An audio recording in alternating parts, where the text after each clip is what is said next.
So I began my book, That's What She Said, more than 3 years ago. And the reason that I wrote the book in the first place is because women have been talking about the issues we face at work for years. And these are issues like being marginalized, overlooked, underpaid. These are issues that impact us both in our own workplace and in terms of the news coverage of our organizations.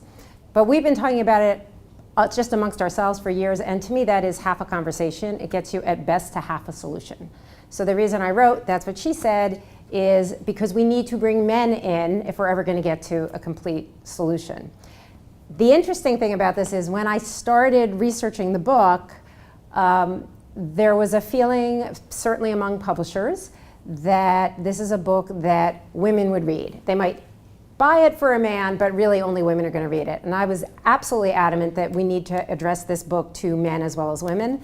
And the difference is now that it's come out, since the Me Too movement exploded, you do have quite a few men who are interested in solutions. The book is very solutions oriented. And so there's a tremendous readership among men. And in particular, I'm seeing a lot of male-dominated organizations that are now either I'm coming in to speak or they're bringing in the book as sort of a book group read.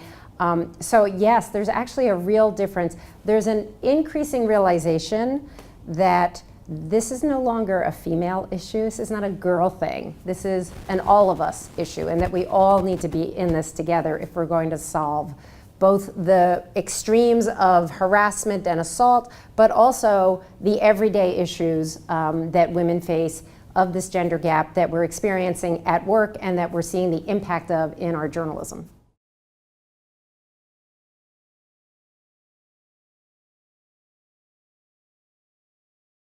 There were two really notable developments today. One was the composition of the audience, that we had a standing room only crowd and we had a lot of men in that audience. So I thought that was absolutely terrific and really, really important for us to move forward. And the second was there was a real emphasis among the speakers on the cure, the solutions. And there are real actionable solutions that we can take both in the newsroom and in terms of our coverage. So for example, as I talked about, if you don't measure it, you can't fix it.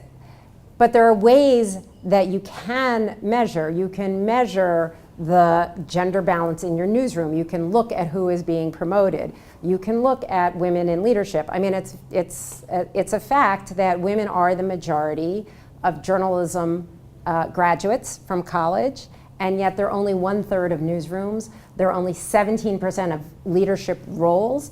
And as I mentioned in the session, I couldn't even find a percentage for female editors-in-chief. There are so few. So it's really important for us to see it on that, from that perspective, but it's also important and, by the way, very doable to measure things like bylines. What is the percentage of bylines by gender on your front page? Not just gender, but ethnicity and race. Diversity of all types makes us more successful. You can count the people who you quote, and now there are a number of journalists who are starting to do this, where they actually are keeping track of men versus women who they're quoting in stories. I think that's phenomenal, and that we should spread that practice throughout the world. You can also look at representation of men and women and different races and ethnicities in your photos that you run online or in print.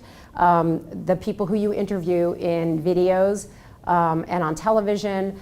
And also you want to make sure that you're looking at this representation in terms of expertise, right? So if all of the men who you're quoting are experts, but the women you're quoting are shoppers, consumers, or victims, you're still not getting the balance that you need. So there are a lot of the things that you can do. There's something that Raju spoke about that I think is very important as well, which is you need to diversify the people who are doing the interviewing.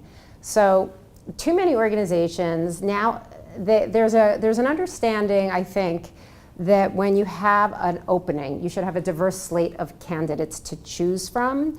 But if the people who are doing the choosing, the interviewing, are still uniformly white or white men, then you still do not get optimal results, because we are all naturally we have sort of an affinity for people like us.